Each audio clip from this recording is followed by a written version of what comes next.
സുഹൃത്തുക്കളെ, ഇതാണ് ഞാൻ പറഞ്ഞ എൻ്റെ വൈഫ്. എന്ത് പരിപാടിയായാലും ചായ കുടിച്ചിട്ടേ തുടങ്ങാറുള്ളൂ. നമ്മുടെ സ്ഥലം അജ്മാലിലാണ്, ഒരു 40 മിനിറ്റ് ഡിസ്റ്റൻസ്. അതുകൊണ്ട് തന്നെ പെട്ടെന്ന് എത്തി.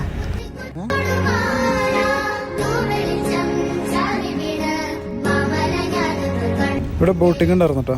ഒരാൾക്ക് 5 ദിർഹംസ് ടിക്കറ്റിന്. ഒന്നും നോക്കിയില്ല, ടിക്കറ്റ് എടുത്ത് കയറി. ബോട്ടിൽ ഒരു മലയാളി ഫാമിലി ഉണ്ടായിരുന്നു. അവർ മാപ്പിളപ്പാട്ടൊക്കെ പാടുന്നുണ്ടായിരുന്നു.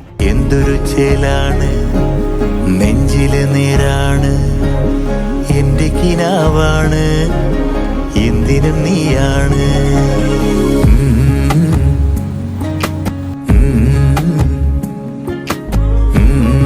യാത്ര കഴിഞ്ഞു, അടിപൊളിയായിരുന്നു. പിന്നെ ഇവിടെ നടക്കാനൊക്കെ ഉള്ള ഒരു സ്പേസ് ഉണ്ട് കേട്ടോ. നല്ല ഈവനിങ് വാക്കിനൊക്കെ പറ്റിയ സ്ഥലമാണ്. ഇന്ന് നോക്കിയില്ല, നേരെ അടുത്തുള്ള സോറ ബീച്ചിലേക്ക് പോയി. അവിടെ കുറച്ച് നേരം സ്പെൻഡ് ചെയ്തതിന് ശേഷം വീട്ടിലേക്ക് പോയി. അപ്പം ബൈ ബൈ.